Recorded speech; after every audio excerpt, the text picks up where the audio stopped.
സൂര്യകരണത്തിലേക്ക് സ്നേഹവന്ദനം. 6-ാം ദിവസമാണ് ദൈവത്തിന് കൈബദ്ധം പറ്റിയത്. പ്രണയമില്ലാതെ പ്രാപിക്കുകയും വിശക്കാതെ കൊല്ലുകയും ചെയ്യുന്ന ഇരുകാലി ജീവിയെ സൃഷ്ടിച്ചു മനുഷ്യൻ. ഇങ്ങനെ പോകുന്നു സച്ചിദാനന്ദന്റെ ഒരു കവിത. അതിനുശേഷം ദൈവം ഒരിക്കലും വിശ്രമിച്ചിട്ടില്ലത്രേ.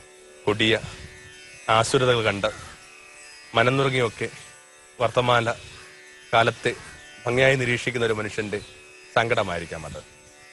എന്നിട്ടും മാറി നോക്കുമ്പോൾ തോന്നുന്നു മനുഷ്യനോളം മനോഹരമായ വാക്കുന്നുണ്ട്. 1988 ജൂലൈ 8-ാം തീയതി പെരുമൺ ദുരന്തം സംഭവിച്ചു. 105ഓളം പേര് കൊല്ലപ്പെട്ടു. 200ഓളം പേര് അപകടത്തിലോ നിത്യരോഗികളൊക്കെ ആയി മാറി. അന്ന് ഒരു കടലോര ഗ്രാമം, ഒരു മത്സ്യത്തൊഴിലാളി ഗ്രാമം രക്ഷാകര പ്രവർത്തനങ്ങളിൽ ഏർപ്പെട്ട രീതി നമുക്കറിയാം. തങ്ങളുടെ ജീവനെ പോലും നിസ്സാരവൽക്കരിച്ചുകൊണ്ട്. പിറ്റേന്നത്തെ മാതൃഭൂമി ദിനപത്രത്തിന്റെ തലക്കെട്ടിതായിരുന്നു: മനുഷ്യൻ എത്ര മനോഹരമായ പദം. ഒന്നോർത്താല് മനുഷ്യനോളം മനോഹരമായ പദമൊന്നുമില്ല. മനുഷ്യനുള്ള വാഴ്ത്താണ് വേദപുസ്തകം. ആരംഭിക്കുന്നത് തന്നെ മനുഷ്യനെ 2 തരത്തിൽ കാണാനായിട്ട് പഠിപ്പിച്ചുകൊണ്ട്. ഒന്നിങ്ങനെ മനുഷ്യനാണ് ആ പുരാതന ക്ഷേത്രമെന്നുള്ള ഓർമ്മപ്പെടുത്തല്. ദൈവം മനുഷ്യനെ മണ്ണുകൊണ്ട് മെനഞ്ഞിട്ട് അവനെ നാസാരം തങ്ങളിൽ ശ്വസിച്ചു. ശ്വാസം എന്ന് പറഞ്ഞതിന്റെ അർത്ഥം സാന്നിധ്യം തന്നെ. എപ്പോഴാണ് ഒരാളുടെ ശ്വാസം വേറൊരാളുടെ ഇങ്ങനെ നാസികയിൽ തട്ടുന്നത്? അഗാധമായ ചുംബനത്തിൽ. അങ്ങനെ മനുഷ്യനെന്ന് പറയുന്ന ആ മൺകൂടിനെ ദൈവം ചുംബിച്ചപ്പോഴാണ്, ദൈവം ചുംബിച്ച ആ നാൾ തൊട്ട് മനുഷ്യനെന്ന് പറയുന്ന ആ പുരാതന ക്ഷേത്രമാണ് ദ മോസ്റ്റ് ഏൻഷ്യൻ ടെമ്പിൾ. ആ ഒരു വിചാരം മാത്രം മതി ഒരുപക്ഷെ ഒരാൾക്ക് ഭംഗിയായിട്ട് ജീവിക്കാൻ, കുലീനമായിട്ട് ഈ വാഴ്വിലൂടെ നടന്നു പോകുവാൻ. ഞാൻ ദൈവത്തിന്റെ ക്ഷേത്രം. പിന്നീട് പൗലോസൊക്കെ ആ വാക്ക് ഉപയോഗപ്പെടുത്തുന്നുണ്ട്: മറന്നുവോ നിങ്ങൾ ദൈവത്തിന്റെ ക്ഷേത്രമാണെന്നുള്ളത്. രണ്ടാമത് മനുഷ്യന്റെ കുറിച്ചുള്ള രണ്ടാമത്തെ പരാമർശം എടുക്കുക. മനുഷ്യനെ ദൈവം തന്റെ ഛായയിലും സദൃശ്യയിലും സൃഷ്ടിച്ചു. ഛായ, സദൃശ്യത, ഇങ്ങനെ 2 സൂചനകളായിട്ടൊക്കെ ദൈവശാസ്ത്ര പണ്ഡിതന്മാരെടുക്കാറുണ്ട്. എന്നാലും പൊതുവെ ആ ഭാഷയെ പഠിക്കുന്നവർ, ഹെബ്രായ ഭാഷയെ പഠിക്കുന്നവർ പറയുന്നത് ഒരു കാര്യം ഒന്നുകൂടി അസേർട്ട് ചെയ്യാനുള്ള രീതിയുടെ പേരാണ്. അതൊന്നുകൂടി കൃത്യമായിട്ട് അതിന് കുറച്ചുകൂടി വെയിറ്റേജ്, കുറച്ചുകൂടി ഗ്രാവിറ്റി കൊടുക്കാനുള്ള അവരുടെ ഭാഷാശൈലിയുടെ ഭാഗമാണ് ഈ ഛായയും സദൃശ്യതയും. അങ്ങനെയെങ്കിൽ എന്താണ് ദൈവത്തിന്റെ എൻ്റെ ഉള്ളിലെ ഛായയും സദൃശ്യത? ഒരുപക്ഷെ ആ ഒരു മെഡിറ്റേഷൻ ഉണ്ടെങ്കിൽ തന്നെ ഒരാൾക്ക് തൻ്റെ ജീവിതത്തെ ഭംഗിയായിട്ട് നേരിടാം. എൻ്റെ ഉള്ളിലെ ദൈവത്തിന്റെ ഛായയും സദൃശ്യത എന്താ? ഒരു നാണയമൊക്കെ കമ്മട്ടങ്ങൾ ഉണ്ടാക്കിയിരുന്ന ആ പഴയകാല രീതി എടുക്കുക. അതിന് മീതെയായിട്ട് കൃത്യമായിട്ട് ദേശത്തിന്റെ അധിപന്റെ ഛായയും സദൃശ്യവും ഉണ്ടാകും. യേശു ഈ പ്രതീകം പുതിയ നിയമത്തിൽ ഉപയോഗിക്കുന്നുണ്ട്. സീസറിനുള്ളത് സീസറിനും ദൈവത്തിനുള്ളത് ദൈവത്തിനുള്ള ഒരു പുതിയ നിയമത്തിലെ വചനം വേദപുസ്തകം പരിചയമില്ലാത്തവർക്കും നന്നായിട്ട് അറിയാവുന്ന ഒന്നാണ്. കാരണം പലപ്പോഴും അതിങ്ങനെ പൊളിറ്റിക്സിലൊക്കെ വളരെ ശക്തമായിട്ട് ഉപയോഗിക്കുന്നൊരു വാക്കാണ്. പലർക്കും ആ വാക്കിന്റെ കൃത്യമായ ധാരണയില്ലെന്ന് തോന്നുന്നു. ഒത്തിരി മിസ്കോട്ട് ചെയ്യപ്പെടുന്ന വാക്കാണ്. എല്ലാത്തരം അധികാരങ്ങൾക്കും, എന്ത് സമ്മതം തരുന്ന അധികാരങ്ങൾക്കും നിങ്ങൾ വിധേയനായിട്ട് ജീവിക്കാനായിട്ടുള്ള ക്ഷണമൊന്നുമല്ല ഈ സീസണുള്ള സീസണിന് ദൈവത്തിലുള്ള ദൈവത്തിൻ്റെത്. ഇത് കൃത്യമായിട്ട് ഈ ഉൽപ്പത്തി പുസ്തകത്തിന്റെ വചനത്തിന്റെ പശ്ചാത്തലത്തിൽ യേശു സംസാരിക്കുന്ന. നമുക്ക് അതൊന്ന് കണ്ടിട്ട് വീണ്ടും ഇതിലേക്ക് തന്നെ വരിക. യേശുവിന്റെ അടുക്കൽ വന്നിട്ട് ഒരാൾ ചോദിക്കുകയാണ്, കപ്പം കൊടുക്കുന്നത് ശരിയോ തെറ്റോ? യേശു പറഞ്ഞു, നിങ്ങൾ കപ്പം കൊടുക്കാൻ ഉദ്ദേശിക്കുന്ന നാണയത്തെ കാണട്ടെ. എന്നിട്ട് അവരാ നാണയത്തെ കാണിച്ചപ്പോൾ യേശു പറഞ്ഞു, സീസണുള്ള സീസണിന് ദൈവത്തിനുള്ള ദൈവത്തിൻ്റെത്. ഇതാണ് എൻ്റെ അർത്ഥം. ഈ നാണയത്തിന്റെ മീതെ ആ നാണയം അടിച്ച സീസറിന്റെ മുദ്ര ഉണ്ടെങ്കിൽ, യഹൂദന് ഏറ്റവും പരിചയമുള്ള വേദവാക്യം ഇതാണ്: ദൈവം തന്റെ ഛായയിൽ സദൃശ്യതയിൽ അവനെ സൃഷ്ടിച്ചു. അങ്ങനെയെങ്കിൽ നാണയത്തിന് മീതെ സീസറിന്റെ മുദ്ര പതിഞ്ഞിരിക്കുന്ന കണക്ക് ഓരോരുത്തരുടെയും ഇങ്ങനെ ഉള്ളില്, ഓരോരുത്തരുടെയും ചങ്കില് ആ പരമചൈതന്യത്തിന്റെ മുദ്രയും ചൈതന്യവും കൃത്യമായിട്ട് അടയാളപ്പെട്ടിട്ടുണ്ട്. അങ്ങനെയെങ്കിൽ നാണയങ്ങൾ ഒരുപക്ഷെ ഭരണാധികാരികൾക്ക് അവകാശപ്പെട്ടതായിരിക്കാം. നീ എന്ന് പറയുന്ന പൊന്നാണയം നിശ്ചയമായിട്ടും ആ പരമചൈതന്യത്തിന് മാത്രം കീഴ്പ്പെട്ട് ജീവിച്ചേ പറ്റൂ എന്നുള്ള വലിയ സ്വാതന്ത്ര്യത്തിന്റെ വിളംബരമായിരുന്നു അത്. സീസണുള്ള സീസണിന് ദൈവത്തിനുള്ളത് ദൈവത്തിൻ്റെത്. രണ്ടിതാണ് ഞാനെന്ന് പറയുന്ന ഈ നാണയത്തിന്. ഒറ്റ നോട്ടത്തിൽ ചിലപ്പോൾ അതൊരു ഓട്ട നാണയമായിട്ട് തോന്നിയിട്ടേക്കാം, തീരെ മൂല്യമില്ലാത്ത ഒന്നായിട്ട് അനുഭവപ്പെട്ടേക്കാം. പക്ഷെ ജ്ഞാനമുള്ളവർക്ക്, സ്നേഹമുള്ളവർക്ക് അറിയാം, എല്ലാ മനുഷ്യരുടെയും ചങ്കില് ആ പരമചൈതന്യത്തിന് ഛായ സദൃശ്യമുണ്ട്. ഈ ഛായ സദൃശ്യത എന്നൊക്കെ പറയുന്നത് പിന്നീട് ഒത്തിരി ചിന്തയെയും ഫിലോസഫിയെയും രാഷ്ട്രീയ നിലപാടുകളെയൊക്കെ സ്വാധീനിച്ച വാക്കാണ്. ജോൺ ലോക്കൊക്കെ ആ വാക്കിനെ ഉപയോഗിച്ചുകൊണ്ട് മനുഷ്യന്റെ ഈക്വാലിറ്റിയെക്കുറിച്ച് പറഞ്ഞു തുടങ്ങി. പിന്നീട് അമേരിക്കൻ ഭരണഘടന വരുമ്പോഴും അമേരിക്കൻ സ്വാതന്ത്ര്യത്തിന്റെ ഡിക്ലറേഷൻ വരുമ്പോഴും ഒക്കെ ഈ ജോൺ ലോക്കിന്റെ ഒക്കെ ഒരു ഫിലോസഫിയെ ഉപയോഗപ്പെടുത്തുക. എല്ലാ മനുഷ്യർക്കും, ഒരു മനുഷ്യനും വേറൊരു മനുഷ്യനെ കീഴ്പ്പെടുത്താനാവില്ല, എല്ലാ മനുഷ്യർക്കും തുല്യമായ അവകാശമുണ്ട്, ഭരിക്കുന്നവര് ആരാണ് തങ്ങൾ ഭരിക്കുന്നത് അവരുടെ താല്പര്യങ്ങളെ ശ്രദ്ധിക്കേണ്ടതുണ്ടെന്നൊക്കെ പറയാനായിട്ട് ഈ ഒരു വാക്ക് ആ പൊളിറ്റിക്കൽ ഫിലോസഫിയിലൊക്കെ ഭംഗിയായിട്ട് ഉപയോഗിച്ചിട്ടുണ്ട്. മനുഷ്യന് വലിയ സമതബോധം കൊടുത്തൊരു വാക്കാണ്. എല്ലാവരുടെ ഉള്ളില് ദൈവത്തിന്റെ ഛായയും സദൃശ്യവും ഉണ്ടെങ്കിൽ ആരാർക്ക് കീഴ്പ്പെട്ട് ജീവിക്കണം, ആരാർക്ക് വിധേയനായിട്ട് ജീവിക്കണം, ആരാരുടെ അടിമയാവണം, എല്ലാവരും അവനവന്റെ തന്നെ യജമാനൻ എന്നുള്ള ഒരു പാഠമൊക്കെ you are going to be your master എന്ന പാഠമൊക്കെ കൃത്യമായിട്ട് വെളിപ്പെടുത്തുന്ന, കൃത്യമായിട്ട് അതിന്റെ പ്രസാദ വരാങ്ങൾ തരുന്ന വാക്കാണ് ദൈവത്തിന്റെ ഛായയും സദൃശ്യവും, ഗോഡ്സ് ഇമേജ് ആൻഡ് ലൈക്ക്നെസ്. എന്തൊക്കെയായിരിക്കും ഈ ഇമേജ് ആൻഡ് ലൈക്ക്നെസ്? ഓരോരുത്തർക്കും അവരുടെ മെഡിറ്റേഷനിൽ വാക്ക് വെച്ച് കഴിയുമ്പോൾ തങ്ങൾക്കിണങ്ങിയ ചില സൂചനകളൊക്കെ കണ്ടെന്ന് വിചാരിക്കുക. പൊതുവെ കരുതപ്പെടുന്നത് ഈ ക്രിയേറ്റിവിറ്റി എന്ന് പറയുന്ന വാക്ക്, ഗോഡ്സ് ഇമേജ് ആൻഡ് ലൈക്ക്നെസ്. നമുക്കിങ്ങനെ പുതിയൊരു കാര്യം സൃഷ്ടിക്കാനായിട്ടുള്ള അവകാശമുണ്ട്, സാധ്യതയുണ്ട്. അത്തരം സാധ്യതകൾ എപ്പോഴും നിലനിൽക്കുന്നുണ്ട്. നമുക്കറിയാം, ഒരു വിത്ത് വിതച്ച് നമ്മൾ കൃഷിയിൽ ഉപയോഗിക്കുന്ന കണക്ക്, കുഞ്ഞുങ്ങളെ ജന്മം കൊടുക്കുന്ന കണക്ക്, അല്ലെങ്കിൽ ഓരോരോ കാര്യങ്ങൾക്കകത്ത് ഏർപ്പെടുന്ന കണക്ക്, ഒരു പാട്ട്, എന്തിന് ഈ രാത്രിയിൽ അത്താഴത്തിനുള്ള ഭക്ഷണം, ഇതൊക്കെ ഈ ക്രിയേറ്റിവിറ്റിയുടെ ഭാഗമാണ്. സൃഷ്ടിക്കുക എന്നുള്ളതാണ് ഇങ്ങനെ ദൈവത്തിന്റെ ഛായ സദൃശ്യമെങ്കിൽ മനുഷ്യൻ ഈ കണ്ണടയുവോളം എന്തെങ്കിലുമൊക്കെ ഇങ്ങനെ സൃഷ്ടിപരമായ കാര്യങ്ങൾ ഏർപ്പെടണം. അതിങ്ങനെ ഭൗതികമായ സാഹചര്യമാണെന്ന് പോലുമില്ല. ഒരു വയോധികനായൊരു മനുഷ്യൻ തന്റെ പേരക്കുട്ടിയെ ചേർത്ത് പിടിച്ചുകൊണ്ട് നീ മിടുക്കനാവണം, നീ പഠിക്കണം, നീ വലിയവനാവണം, എനിക്ക് വലിയ ആശയമുണ്ട് എന്നൊക്കെ പറയുമ്പോൾ സംഭവിക്കുന്ന കാര്യം സൃഷ്ടി തന്നെ. ഇങ്ങനെ സർഗാത്മകമായ ജീവിതത്തിന്റെ ഒരു ക്ഷണമാണ് കൃത്യമായിട്ട് ഈ ദൈവത്തിന്റെ ഛായയോ സദൃശ്യതയൊക്കെ ആയിട്ട് ഗണിക്കാവുന്ന. പിന്നെ അനന്യത എന്ന് പറയുന്നൊരു കാര്യം, നിങ്ങളെ കണക്ക് ഒരാൾ ഈ ഭൂമിയിൽ വേറെ ഇല്ല. 800 കോടി മനുഷ്യർ ഈ ഭൂമിയിൽ ജീവിക്കുന്നുണ്ട്. പക്ഷെ നിങ്ങൾ പുഞ്ചിരിച്ച കണക്ക്, നിങ്ങൾ നുറുകിയത് കണക്ക്, നിങ്ങളുടെ തോല് ചരിഞ്ഞത് കണക്ക്, നിങ്ങൾ തകർന്ന കണക്ക്, നിങ്ങൾ കടന്നുപോയ അനുഭവങ്ങൾ, ഇതൊന്നും വേറൊരാൾക്കും ഉണ്ടായിട്ടില്ല. നിങ്ങളുടെ ഗന്ധം വേറൊരാൾക്കുണ്ടോ? ഒരു പെർഫ്യൂം ഷോപ്പിലൊക്കെ ചെന്ന് കഴിഞ്ഞാൽ പരമാവധി എത്ര ഗന്ധങ്ങൾ നമുക്ക് കിട്ടുമായിരിക്കും? ഒരു 10-200 ഗന്ധങ്ങൾ പരമാവധി. പക്ഷെ 800 കോടി മനുഷ്യർക്ക് 800 കോടി ഗന്ധങ്ങൾ. 800 കോടി മനുഷ്യരുടെ വിരൽമുദ്രകൾക്ക് ആവർത്തനമില്ല. ലോകത്തെവിടെ ഏതൊരു എയർപോർട്ടിൽ ചെന്നാലും ആദ്യം ചെയ്യുന്ന ഈ ഫിംഗർ പ്രിന്റ് എടുക്കാനുള്ളത്. കാരണം ഇത്തരം ഒരു വിരൽമുദ്രയായിട്ട് ഒരാളും പതിക്കില്ല. അപ്പൊ ആവർത്തനങ്ങളില്ലാത്ത ഒന്നാണ് നിങ്ങളെങ്കിൽ, അനന്യതയാണ് നിങ്ങളുടെ ജീവിതത്തിന്റെ പൊതു നിയമമെങ്കിൽ, നിശ്ചയമായിട്ടും അത് ദൈവത്തിന് സാധിച്ചു. ദൈവത്തിന് ആവർത്തനമില്ലല്ലോ. ദൈവത്തിന് ആവർത്തനമില്ലാത്ത കണക്ക് നിങ്ങൾക്കും ആവർത്തനമില്ല.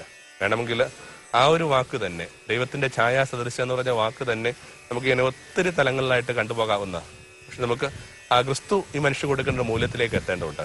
അപ്പൊ അതുകൊണ്ട് തന്നെ അത്തരം ഛായാ സദൃശ്യം തുടങ്ങിയ വിചാരങ്ങളുടെ ഏറ്റവും പ്രധാനപ്പെട്ട ഒരു വിചാരം കണ്ടിട്ട് ആ ക്രിസ്തു മനുഷ്യ കൊടുത്ത ആ വാഴ്ത്തിലേക്ക് കടക്കാമെന്ന് കരുതുക.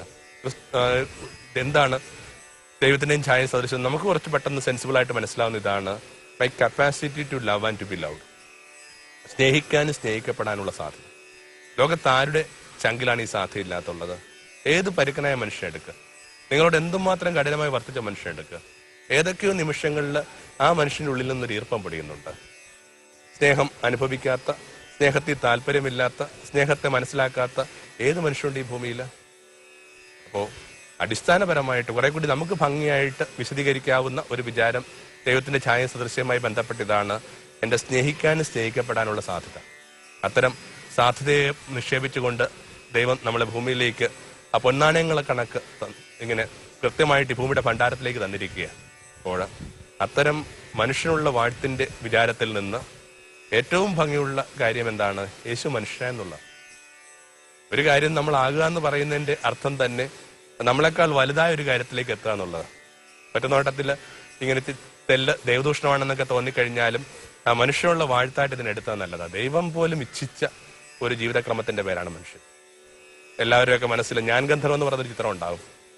ഗന്ധർവൻ എന്ന് പറയുന്നൊരു സങ്കല്പം ഇങ്ങനെ കൃത്യമായിട്ട് ഇങ്ങനെ മനുഷ്യന്റെ ചില രൂപങ്ങളൊക്കെ സ്വീകരിച്ചിട്ട് മടങ്ങിപ്പോകുമ്പോൾ ആ മനുഷ്യൻ എന്തുമാത്രമാണ് ഇങ്ങനെ തകർന്നു പോകുന്നത്. കാരണം മനുഷ്യനായിരിക്കുക എന്ന് പറയുന്നത് കൊച്ചു കാര്യമല്ല. അവൻ കടന്നു പോകുന്ന അനുഭവങ്ങളാണ്, അവന്റെ വിണ്ടുകീറിയ കാൽപാദങ്ങള്, അവൻ ചങ്കിക്കൊണ്ട് നടന്ന തീ, അവൻ അണച്ചു പിടിച്ചപ്പോൾ അനുഭവിച്ച ഹർഷം. മനുഷ്യന് അനുഭവങ്ങളായിട്ട് പാരലായിട്ട് ഒന്നുമില്ല. ലോകത്തിലെ ഓരോ ജീവജാലങ്ങൾക്കും ഭാഗ്യവശാലോ അല്ലെങ്കിൽ നിർഭാഗ്യവശാലോ ഇത്തരം അനുഭവങ്ങളൊന്നും ഇല്ലെന്ന് നമുക്കറിയാം. കാര്യം ചെറിയ ചെറിയ രീതികളിൽ അതൊക്കെ പ്രതികരിക്കുന്നുണ്ട്. നമ്മൾ അടുത്ത് വരുമ്പോൾ നമ്മുടെ നായ നമ്മളോട് സ്നേഹം കാണിക്കുന്നുണ്ട്. നമ്മൾ വരാത്തതിന്റെ പേരിൽ നമ്മൾ വളർത്തുന്ന എന്തോ ഒരു പൂച്ച ഇങ്ങനെ പട്ടിണി കിടക്കുന്നുണ്ട്. പക്ഷെ എന്നാൽ പോലും അത് വളരെ ഇങ്ങനെ ലോക്കലായൊരു അർത്ഥമാണ്. ഇങ്ങനെ ദൂരെയുള്ള മനുഷ്യനെ ഓർത്ത് സ്നേഹിക്കാനും ദൂരെയുള്ള മനുഷ്യനെ ഓർത്ത് തന്റെ ജീവിത സന്ധ്യകൾ ചെലവഴിക്കാനും ഒക്കെ പറ്റുക എന്നൊക്കെ പറയുന്നത് ഇങ്ങനെ കൊച്ചു കാര്യമാണോ? ഇതൊരു അപാരത എന്ന് പറയുന്ന ഒരു സംഭവം മനുഷ്യൻ കൂടെ കൊണ്ട് നടക്കുന്നുണ്ട്. അവന് മാത്രം അളവുകളില്ല, അവന് മാത്രം മതിൽക്കെട്ടില്ല. ഏത് മതിൽക്കെട്ടിനിരുന്നാലും അവന് വിശാലമായ ലോകത്തെ കാണാനായിട്ട് പറ്റും. അതുകൊണ്ടൊക്കെ ആണല്ലോ ഈ വൈക്കം മുഹമ്മദ് ബഷീറൊക്കെ പറയുന്ന കണക്ക് ഞാൻ എവിടെ ചെന്നാലും എന്ത് ചെയ്യുന്നുണ്ട്, ഈ പൂക്കൾ നട്ടു വളർത്തുക. അല്ലെങ്കിൽ ജയിലിൽ പോലും പൂക്കൾ നട്ടു വളർത്തിയ ഒരാളാണ്. കാരണം ഈ മതിലിനകത്തൊന്നും ഒതുങ്ങുന്നതല്ല ജീവിതം. ഒരു മതിൽക്കെട്ടിനും ഒരു സുഗന്ധത്തെയും ഇങ്ങനെ തടയാനും പറ്റില്ല.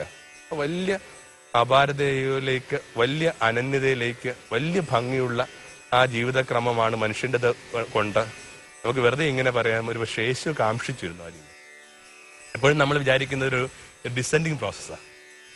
സ്വർഗം ഇങ്ങനെ ഭൂമിയിലോട്ട് ചുരുങ്ങി എന്നുള്ള, സ്വർഗം ഇങ്ങനെ ഭൂമിയിലോട്ട് വലുതായെന്ന് സങ്കല്പിച്ചാലോ? അതങ്ങനെയാണോ അല്ലേ എന്നുള്ളതല്ല പ്രശ്നം. പക്ഷെ യേശു അങ്ങനെ പറയാനായിട്ടാണ് ശ്രമിച്ചത്. ആ മനുഷ്യനായിരിക്കുന്നതിന്റെ ഭംഗി. തനിക്ക് വേണ്ടി യേശു ഉപയോഗിച്ച ആ ശീർഷകം പോലും നമ്മൾ ശ്രദ്ധിക്കണം. വളരെ അപൂർവമായിട്ട് മാത്രമാണ് യേശു ഇങ്ങനെ ദൈവപുത്രൻ എന്ന് പറഞ്ഞ വാക്ക് ഉപയോഗിക്കുക. അതും ഇങ്ങനെ വളരെ എക്സ്ക്ലൂസീവായ ഇടങ്ങളിൽ, തന്റെ ശിഷ്യന്മാരുമായി ബന്ധപ്പെട്ട ഇടങ്ങളിൽ മാത്രമേ യേശു ഇത് ഉപയോഗിച്ചിട്ടുള്ളൂ. കാരണം അത്തരം വാക്കുകളൊക്കെ തന്റെ ജീവിതത്തെ താൻ വിചാരിക്കുന്നതിനേക്കാൾ വേഗത്തിൽ അപകടത്തിലാക്കുമെന്ന് യേശുവിനറിയാം. അതിനകത്ത് എപ്പോഴും ഒരു ബ്ലാസ്ഫമി കാണാനായിട്ട്, ഒരു ദൈവപക്ഷം കാണാനായിട്ട് യഹൂദന് പറ്റുമായിരിക്കും. അതുകൊണ്ട് തന്നെ ഒരിക്കലും യേശു ഇങ്ങനെ പൊതുവേദിയിൽ തന്നെ അഡ്രസ് ചെയ്യാനായിട്ട് ആ വാക്ക് ഉപയോഗിച്ചിട്ടില്ല. KPSCയുടെയൊക്കെ ഗാനം കേൾക്കാത്ത ആരുണ്ട്? പാമ്പുകൾക്ക് മാളമുണ്ട്, പറവുകൾക്ക് ആകാശമുണ്ട്, മനുഷ്യപുത്രനെ തലചായ്ക്കട. മനുഷ്യപുത്രൻ എന്നൊക്കെ പറയുന്നത് എന്ത് ഷാർപ്പാവുന്നു, അവൻ എന്ത് കൃത്യമായ ഒരു വ്യക്തിയാവുന്നു ആ മനുഷ്യത്വം പറയുന്ന വാക്ക്. എന്തൊരു മൂർച്ച ആ വാക്കിന്. അപ്പൊ തന്നെ ഉപയോഗിക്കാനായിട്ട് യേശു ആ പദം കണ്ടെത്തിയെങ്കിൽ ആ പദത്തിന് എന്തോ സൗന്ദര്യമുണ്ട്. നമ്മൾ വിചാരിക്കുന്നതിനേക്കാൾ സൗന്ദര്യമുണ്ട്, കണ്ണു നിറയിക്കുന്ന ഒരു ഭംഗിയുണ്ട്. എന്നിട്ടോ ജീവിതകാലം മുഴുവൻ യേശു പറയാൻ ശ്രമിച്ചത് എന്താണ്? ഒത്തിരി കാര്യങ്ങൾ മനുഷ്യരുമായി ബന്ധപ്പെട്ട കാര്യങ്ങൾ തന്നെ. ആ മനുഷ്യൻ എന്ന് പറയുന്ന ഒരു നിഗൂഢതയാണെന്നാണ് യേശു ഭൂമിയോട് പറയാൻ ശ്രമിച്ചത്. മനുഷ്യ മിസ്റ്ററി. കുറച്ച് ലളിതമായ കുറച്ച് ഫിലോസഫിയുടെ ഒക്കെ പഠനങ്ങൾക്ക് കാലത്തിനകത്ത് ഗബ്രിയേൽ മാർക്സ് എന്ന് പറയുന്ന ചിന്തകനെ നമുക്ക് നന്നായിട്ട് സ്ട്രൈക്ക് ചെയ്തിട്ടുണ്ട്. അയാൾ എപ്പോഴും പറയാനായിട്ട് ശ്രമിച്ചൊരു കാര്യമുണ്ട്, മനുഷ്യനൊരു പ്രശ്നമല്ല, മനുഷ്യനൊരു നിഗൂഢത. Man is not a problem but a mystery. ആ മിസ്റ്ററി എന്ന് പറയുന്ന ഒരു അവബോധം. കാരണം ഒരു പിടുത്തവും ഇല്ല. നമുക്ക് മനുഷ്യനെ കുറിച്ച് എന്താ ധാരണയുള്ളത്? നമ്മൾ ചിലപ്പോൾ ഇങ്ങനെ വലിയ ഹുങ്കിലൊക്കെ പറയാറുണ്ട്, എനിക്ക് ആ മനുഷ്യരെ പിടുത്തം കിട്ടി. ലോകത്തെ ഏറ്റവും വലിയ ഫലിതങ്ങളിലൊന്നാണ് നിങ്ങൾ പറയുന്നത് നിങ്ങൾക്കൊരു മനുഷ്യരെ പിടുത്തം കിട്ടിയിരുന്നത്. ഓരോ ദിവസം ഇങ്ങനെ പഴയ സമ്മാനപ്പൊതികളുടെ സങ്കല്പം കണക്കാണ്. ഈ കുട്ടികളെയൊക്കെ ഇങ്ങനെ കൗതുകപ്പെടുത്താൻ വേണ്ടി നമ്മൾ പണ്ട് ഇങ്ങനെ സമ്മാനം ഉണ്ടാക്കി കൊടുക്കായിരുന്നു. ഓരോന്ന് പൊതിഞ്ഞ് കഴിയുമ്പോൾ അതിനകത്ത് വേറൊരു പൊതി. ഈ ആയുസ് കൊണ്ടൊന്നും ഈ പൊതി നിങ്ങൾ അഴിച്ചു തീർക്കാൻ പോകുന്നില്ല. ഓരോ ദിവസം ഇങ്ങനെ വീണ്ടും വീണ്ടും വെളിപ്പെട്ട് കിട്ടിയ. ഉദാഹരണത്തിനായിട്ട് കുറച്ച് ജീവിതസന്ധ്യകളിൽ ഒറ്റയ്ക്കിരിക്കുന്ന ഒരു പുരുഷന് സ്ത്രീ, ആ ഒറ്റയ്ക്കിരിക്കുന്ന ദിവസങ്ങളിൽ അവർക്കിടയിൽ എന്തുമാത്രം കാര്യങ്ങൾ അഴിഞ്ഞു വരുന്നുണ്ട്. എന്തുമാത്രം കാശിന് അഴിയുന്തോറും പ്രകാശം പരക്കാന്ന് പറയുന്ന വേദപുസ്തകത്തിലെ വാക്ക് ഈ പുസ്തകവുമായിട്ട് ബന്ധപ്പെട്ട് മാത്രമല്ല മനുഷ്യരുമായി ബന്ധപ്പെട്ട് മനുഷ്യർക്കകത്ത് ഇങ്ങനെ ചില കാര്യങ്ങൾ ഇങ്ങനെ അഴിഞ്ഞഴിഞ്ഞ് വരേണ്ടതുണ്ട്. ആ മിസ്റ്ററി എലമെന്റിൽ യേശു ഭംഗിയായിട്ട് ഇങ്ങനെ വളരെ ആഴമായിട്ട് യേശു വിശ്വസിച്ചു. അത് നമ്മളെ പഠിപ്പിക്കുകയും ചെയ്തു. അല്ലെങ്കിൽ ഈ മിസ്റ്ററി എലമെന്റ് ഇല്ലെങ്കിൽ മനുഷ്യൻ എന്ന് പറയുന്നത് വെറുതെ ഒരു മാത്തമാറ്റിക്സിന്റെ ഒരു സൊല്യൂഷൻ കണക്കാണ്. നിങ്ങൾക്ക് കൃത്യമായിട്ട് പറയാൻ പറ്റും 2 = 4 അത്രയും കൃത്യതയുള്ള ഒന്നാം മനുഷ്യൻ. അതുകൊണ്ടാണ് യേശു ഇങ്ങനെ മനുഷ്യനൊക്കെ ഓർത്ത് പറയുന്ന വാഴ്ത്തൊക്കെ ഉണ്ട്, സ്വർഗത്തിന്റെയും ഭൂമിയുടെയും അധിപനായ പിതാവേ, നീ ഈ കാര്യങ്ങൾ വിജ്ഞാനികളിൽ നിന്നും വലിയ മനുഷ്യരിൽ നിന്നുമൊക്കെ മറച്ചു വെച്ച് എന്റെ കുഞ്ഞുമക്കൾക്ക് വെളിപ്പെടുത്തിയല്ലോ. അല്ലെങ്കിൽ ഒരു ചെറിയ കുഞ്ഞിനെ എടുത്തു കാണിച്ചിട്ട് മുതിർന്നവരോട് പറഞ്ഞു നിങ്ങൾ ഈ കുഞ്ഞുങ്ങളെ കണക്കാകാന്നൊക്കെ പറഞ്ഞ അർത്ഥം എന്താണ്? നിങ്ങൾ വിചാരിക്കുന്ന കണക്ക് നിങ്ങളുടെ കുഞ്ഞുങ്ങളെ നിങ്ങൾക്ക് പിടുത്തം കിട്ടില്ല. നിങ്ങളെക്കാൾ അഗാധമായ ആന്തരികമുള്ളതാണ് നിങ്ങളുടെ കുഞ്ഞുങ്ങളെ. അപ്പൊ മനുഷ്യൻ എന്ന് പറയുന്ന ആ മിസ്റ്ററിക്കുള്ള വാഴ്ത്ത അത് നിശ്ചയമായിട്ടും യേശുവിന്റെ ബോധധാരയുടെ ഏറ്റവും അടിസ്ഥാന ഘടകമായിരുന്നു. പിന്നെ ആ മനുഷ്യന്റെ സാധ്യത, പോസിബിലിറ്റി. വെറുതെ വാഴ്ത്തുകൊണ്ട് ഇങ്ങനെ ഓരോ കാര്യങ്ങളെയും ഭംഗിയാക്കി കൊണ്ടുപോകാനായിട്ട് പറ്റത്തില്ല. പറഞ്ഞു കൊടുക്കാൻ ഒരു ഗുരുധർമ്മം എന്നൊക്കെ പറയുന്നത് ഒരാളുടെ പോസിബിലിറ്റി പറഞ്ഞു കൊടുക്കുക എന്നുള്ള. ഓരോ മനുഷ്യന് വരുമ്പോഴേക്കും അവരുടെ പോസിബിലിറ്റിയെ കുറിച്ച് യേശു പറഞ്ഞു കൊടുക്കുന്നു. ആ പോസിബിലിറ്റിയെ കുറിച്ച് പറഞ്ഞു കൊടുക്കാൻ വേണ്ടി യേശു കടപ്പുറത്തേക്ക് പോലും വന്നത്. നമുക്കറിയാം ആ കടപ്പുറം എന്ന് പറയുന്നത് ഇങ്ങനെ വിളുമ്പാ വാസ്തവത്തില്. ഭൂപടം നിങ്ങൾ പരിശോധിക്കുമ്പോൾ നിങ്ങൾക്ക് മനസ്സിലാകും ഭൂപടത്തിന്റെ വിളുമ്പാണ് തീരം എന്ന് പറയുന്നത്. ഞാൻ ഈ കടപ്പുറത്തുനിന്നുള്ള ഒരാളാണ്. ഞാൻ ഇടയ്ക്ക് ഇങ്ങനെ സൂചിപ്പിച്ചുള്ള കണക്ക് സ്കൂളിലൊക്കെ പഠിക്കുമ്പോൾ കൃത്യമായിട്ട് അധ്യാപകർ പറഞ്ഞുകൊണ്ടിരുന്നൊരു കാര്യമുണ്ട്, വല്ലതും 4 ലക്ഷം പിടിച്ച് കിഴക്കോട്ട് കയറിപ്പോകും. ഇന്ന് പോലും ഇങ്ങനെ ഒഴിവാക്കേണ്ട കയറിപ്പോകാൻ ഇടമായിട്ട് കടപ്പുറം കരുതുമ്പോൾ ക്രിസ്തു കടപ്പുറത്ത് നിന്ന് ആരംഭിച്ചു. അർത്ഥം ഇങ്ങനെ വിളുമ്പി നിൽക്കുന്ന മനുഷ്യരാണ്. അവർക്ക് ലഭിക്കുന്ന പരിഗണനകൾ വളരെ തുലവും നിസ്സാരമായ പരിഗണനകളാണ്. അവരുടേതായ പ്രത്യേക രീതികൾ കൊണ്ട് ഏതിടത്തിലും അവരെന്ത് ചെയ്യും, അവർക്കിങ്ങനെ അവരെ മറച്ചു പിടിക്കാൻ പറ്റില്ല. അല്ലെങ്കിൽ യേശുവിന്റെ ആ ജെറുസലമിലേക്ക് യേശുവിനെ കൊണ്ടുവരുന്ന ദിവസങ്ങളിൽ, യേശു പിടിക്കപ്പെട്ട ദിവസങ്ങളിൽ പത്രോസിനെയൊക്കെ എങ്ങനെ ഐഡന്റിഫൈ ചെയ്യുന്നത്? ഇത്രയും വലിയ ആൾക്കൂട്ടമൊക്കെ ഉള്ളൊരു നാടിനകത്ത് എങ്ങനെയാ ഒരു മുക്കുവിനെ അവർ തിരിച്ചറിഞ്ഞത്? ആ ബോഡി ലാംഗ്വേജ് കൊണ്ടാ. ആ മനുഷ്യന് ഈ സ്ഥലത്തിന് ഫിറ്റിംഗ് അല്ല. വലിയ അധികാരവും വലിയ പ്രതാപവും വലിയ കൊത്തളങ്ങളും വലിയ ദീപ ചുമരുകളൊക്കെ ഉള്ള ഒരിടത്തിനകത്ത് ഒരു മുക്കുവൻ ഔട്ട് ഓഫ് പ്ലേസ്. അതിന് അവസാനമായിട്ട് 3 പ്രാവശ്യം പത്രോസ് തള്ളി പറയുമ്പോഴേക്കും പത്രോസിനോട് ആൾക്കൂട്ടം പറയുന്നുണ്ട്, നിന്റെ ഭാഷ നിന്നെ ചതിക്കുന്നുണ്ട്, നിന്റെ ഭാഷ തെളിയിക്കുന്നത് നീ ഗലീലാണ്. ശരിയാണ്, ഈ വിളിമ്പി താമസിക്കുന്നവരുടെ ഭാഷയ്ക്ക് ഭംഗിയില്ല, അവരുടെ ഭാഷയിൽ ഒരു പുസ്തകം എഴുതപ്പെടത്തില്ല. അപ്പൊ ആ അത്രയും വിളിമ്പി നിൽക്കുന്ന മനുഷ്യരെ യേശു വരൂ, ഞാൻ നിങ്ങളെ മനുഷ്യരെ പിടിക്കുന്നവരാക്കാന്നൊക്കെ പറയുമ്പോൾ ആ മനുഷ്യന്റെ പോസിബിലിറ്റിയാണ്. മീൻ പിടിച്ചുകൊണ്ടിരിക്കുന്ന, മീൻ പിടിച്ചു മാത്രം കടന്നു പോകേണ്ടി വരുന്ന, അതിനപ്പുറത്തേക്ക് യാതൊരുവിധ ധർമ്മവും തങ്ങളുടെ ജീവിതത്തിൽ എന്ന് കരുതിയ ചില മനുഷ്യരെയൊക്കെ യേശു വിളിക്കുകയാണ്, വരൂ ഞാൻ നിങ്ങളെ മനുഷ്യരെ പിടിക്കാനാകും. എന്തൊരു സാധ്യതയാണ് യേശു നമുക്ക് വേണ്ടി ഇങ്ങനെ ഓപ്പൺ ചെയ്യുന്നത്. അത്തരം ഒരു സാധ്യതയ്ക്കകത്ത് കാലാകാലങ്ങളായിട്ട് മനുഷ്യന് വേണ്ടി കരുതി വെച്ചിരുന്ന എല്ലാ ഏകകങ്ങളും യേശു തകർക്കുക. ഒരാൾ എന്ത് പഠിച്ചു എന്നുള്ളത്, ഒരാൾ ചെയ്യുന്ന തൊഴില്, അല്ലെങ്കിൽ അയാളുടെ സാമ്പത്തിക പശ്ചാത്തലം, ഇതിനെയൊക്കെ യേശു നിഷേധിക്കുക. കാരണം യേശു പോലും ആ കെണിയപ്പെട്ടതാ. യേശു പഠിപ്പിച്ചു തുടങ്ങുമ്പോഴേക്കും കൃത്യമായിട്ട് ആൾക്കൂട്ടം പറയുന്നുണ്ട്, ഇവനാ തച്ചന്റെ മകനല്ലേ, തച്ചന്റെ മകൻ പോയി ചിന്തയിലിട്ടുന്നേ, ഇതിനെ പഠിപ്പിക്കണം. ഇയാളുടെ പെങ്ങന്മാര് നമ്മളോടൊപ്പം ആ കിണറ്റിമൊക്കെ വെള്ളം പിടിക്കാൻ വേണ്ടി വരുന്നതല്ലേ. എന്ത് ദരിദ്രമായ പശ്ചാത്തലം ഇയാൾക്കുള്ളത്. വേറെ നമ്മൾ വായിച്ചു കേൾക്കുന്ന ആൾക്കൂട്ടം ചോദിക്കും, ഇവൻ എവിടെ പോയാ പഠിച്ചത്? അപ്പൊ അവൻ എവിടെയെങ്കിലും പോയി പഠിക്കാനൊക്കെ പറ്റും. ഇതൊക്കെ സ്വയംഭൂവായ മനുഷ്യ, അകത്തുനിന്ന് പ്രകാശിച്ച മനുഷ്യ. അവൻ എവിടെ പോയി പഠിച്ചു എന്നുള്ളത് തന്നെ വലിയ തർക്കമായത് കൊണ്ടാണ് ഇവരുടെ എന്തുമാത്രം മിത്തുണ്ടായത്. ആ 12 വയസ്സ് തൊട്ട് 30 വയസ്സ് വരെ യേശു ഏതോ ഒരു ലാമയുടെ കീഴിലൊക്കെ പോയി പഠിച്ചു എന്നൊക്കെ പറയുന്ന മിത്തുകൾക്ക് ജോഗ്രഫിക്കലായിട്ട് ഒരു സാധ്യത സംഭവം, ഹിസ്റ്റോറിക്കലായിട്ട് ഒരു സാധ്യത സംഭവം. എന്നിട്ടും നമ്മുടെ കാലത്ത് ചില മനുഷ്യർ അത് വിശ്വസിക്കാൻ കാരണം എന്താണ്? എവിടെന്നെങ്കിലും പഠിച്ചിട്ടുണ്ടാവും, എവിടെന്നെങ്കിലും പഠിച്ചിട്ടാണ് ഈ ഗുരുക്കന്മാർക്ക് ഈ പ്രകാശം ഉണ്ടായത്. നാരായണ ഗുരു എന്ന് പറയുന്ന ആ വ്യക്തി എടുക്കുക, ഈ കാലത്തിൽ ഏറ്റവും പ്രകാശിച്ച മനുഷ്യനാണ്. എവിടെന്നെങ്കിലും പഠിച്ചിട്ടാ? ഒരുപക്ഷെ കുമാരനാശാൻ എന്ന് പറയുന്ന കവിക്ക് പോലും പ്രേരണയാവുന്ന, കൃത്യമായിട്ട് നമ്മൾ അപഗ്രഥിച്ച് വരുമ്പോൾ അദ്ദേഹത്തെക്കാളും പല പടവും മോളിൽ നിൽക്കുന്ന ഒരു വ്യക്തിയാണ് നാരായണ ഗുരു. എവിടെ നിന്നാണ് പഠിച്ചത്? അപ്പോ നമ്മളുടെ ചില ആ ഏകങ്ങളൊക്കെ ഇങ്ങനെ യേശു തകർത്തു. അപ്പോ അവനുമായി ബന്ധപ്പെട്ട് ജീവിക്കുന്നവർക്കും ചെയ്യാവുന്ന ചില കാര്യങ്ങൾ ഒന്ന് പറഞ്ഞു വേണമെങ്കിൽ ഈ കാര്യത്തെ അവസാനിപ്പിക്കാവുന്നേ ഉള്ളൂ. എന്നിങ്ങനെ മനുഷ്യനെ കുറെ കൂടി ആദരപൂർവ്വം കാണും, നിഗൂഢതയായിട്ട് കാണാം. അവൻ എന്ത് ചെറിയ തൊഴിലോ, എന്ത് രോഗശൈലിയിലായിരിക്കുമ്പോഴും, എന്ത് വയോധികനായിട്ടിരിക്കുമ്പോഴും, എന്ത് കൂനിപ്പിടിച്ചിരിക്കുമ്പോഴും, എത്ര പൈത്യക്കാരനായിട്ടും, അല്ലെങ്കിൽ ഈ ഓവിജന്റെ ഒക്കെ പുസ്തകത്തിൽ അപ്പുക്കിളികളെ കണക്കുള്ള മനുഷ്യരൊക്കെ ഉണ്ട്. എല്ലാ നാട്ടിലും ഉണ്ട് ഇങ്ങനെ കാര്യമായിട്ട് ആ ബുദ്ധിയോ, നമ്മുടെ ഭാഷയിൽ ബുദ്ധിയോ ധാരണയൊക്കെ ഇല്ലാതെ ഇങ്ങനെ അഴിഞ്ഞു നടക്കുന്ന മനുഷ്യര്. ഇവരുടെയൊക്കെ ഒരു മഹത്വം തിരിച്ചറിയും. പിന്നെ ഈ പറഞ്ഞത് കണക്ക് പരമാവധിയുള്ള ഇടങ്ങളിൽ മനുഷ്യന്റെ സാധ്യതയെക്കുറിച്ച് പറഞ്ഞു കൊടുക്കുക. Man it's a bundle of possibilities. എനിക്കിത് പിന്നെയും നമുക്ക് മുമ്പോട്ട് പോകാൻ കൊടുക്കുന്ന ചില പ്രേരണകളുണ്ട്. ആ പ്രേരണകൾ പറഞ്ഞു കൊടുക്കാൻ വേണ്ടിയാണ് യേശു എന്തൊക്കെയാണ് മനുഷ്യരോട് പറഞ്ഞത്. യേശു ചിലപ്പോൾ മനുഷ്യരോട് പറഞ്ഞു, നിങ്ങൾ ലോകത്തിന്റെ വിളക്ക. കൊച്ചു കാര്യമാണോ? അധർമ്മം ചെയ്യുന്ന കരുതുന്ന, അധർമ്മത്തിലേക്ക് ചായ്വുണ്ടെന്ന് കരുതുന്ന, അയ്യോ എന്റെ ചായ്വ് പാപത്തിലേക്കാണെന്നൊക്കെ വിളിച്ചു പറയുന്ന ഒരു സംസ്കാരത്തിൽ നിന്നുകൊണ്ട് യേശു പറയുകയാണ്, നിങ്ങൾ ലോകത്തിന്റെ പ്രകാശമാണ്. മലമുകളിൽ പണിത നഗരത്തെ മറച്ചു വെക്കാനായിട്ട് ആർക്കും പറ്റില്ല. വേറെ യേശു പറയുന്നു, നിങ്ങൾ ഭൂമിയുടെ ലവണോ, നിങ്ങൾ ഭൂമിയുടെ ഉപ്പ. വേറെ യേശു പറയുന്നു, നിങ്ങൾ ഭൂമിയുടെ പുളിമാവാ. ഒരു സ്ത്രീ 3 അടങ്ങഴി മാവിൽ നിക്ഷേപിച്ച ഇത്തിരി പുളിമാവ് മുഴുവൻ മാവിനെയും പുളിപ്പിച്ച് നിങ്ങൾ അറിഞ്ഞില്ലേ? അങ്ങനെ ഏതൊരു മനുഷ്യനും തന്റെ ഇടത്തിൽ പ്രകാശമാകാൻ പറ്റുന്നു, ലവണമാകാൻ പറ്റുന്നു, പുളിമാവ് കണക്ക് പതുക്കെ പതുക്കെ ലോകത്തെ ഭംഗിയുള്ളതാക്കി മാറ്റാൻ പറ്റുന്നൊക്കെ പറഞ്ഞുകൊടുത്ത ആ മനുഷ്യൻ, ആ ഗുരു ഒരിക്കലും അവന്റെ ഇരുൾപൊട്ടുകളെ ശകാരിച്ചിട്ടില്ല. ഒരാളെപ്പോലും പാപിന്ന് വിളിച്ചിട്ടില്ല, ഒരാളെപ്പോലും. മനുഷ്യന്റെ മഹത്വം, ക്വാളിറ്റി ഓഫ് മാൻ. മനുഷ്യൻ കുലീനമായിട്ട് ജീവിക്കാമെന്നും കുലീനമായിട്ട് മടങ്ങിപ്പോകാമെന്നും അവിടുന്ന് ഭൂമിയെ പഠിപ്പിച്ചു. ഒടുവിലായിട്ട് അങ്ങനെയൊക്കെ പഠിപ്പിച്ച മനുഷ്യന് ആ വിശേഷം തന്നെ കിട്ടണം. ഒരു 10-12 മണിക്കൂറായിട്ട് യേശുവിനെ പിലാത്തോസ് കണ്ടുകൊണ്ടിരിക്കുക. അല്ല, നമ്മൾ വിചാരിക്കുന്ന കണക്ക് ഒരു കോമിക് കഥാപാത്രമൊന്നുമല്ല. അല്ല, കൃത്യമായ പണ്ഡിതനായ മനുഷ്യനെ, ഗവർണറാ. ആവശ്യത്തിലേറെ നീതിബോധമുണ്ട്. ഈ മുഴുവൻ കളിക്കകത്തും യേശുവിനെ രക്ഷിക്കാനായിട്ട് ശ്രമിച്ച ഏക മനുഷ്യൻ പിലാത്തോസ്.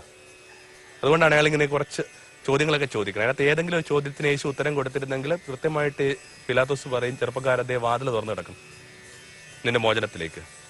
പിന്നെ പോകുന്ന വഴിക്ക് അവിടെ കുറച്ച് സ്ത്രീകൾ നിൽപ്പുണ്ട്. അവരിൽ ഒരാൾ എൻ്റെ ഭാര്യ ക്ലോഡിയ, അവരെ ഒന്ന് കണ്ട് ഒരു നമസ്തേ പറഞ്ഞോളൂ, കാരണം അവൾക്ക് നിങ്ങളെ വലിയ മതിപ്പാണ്.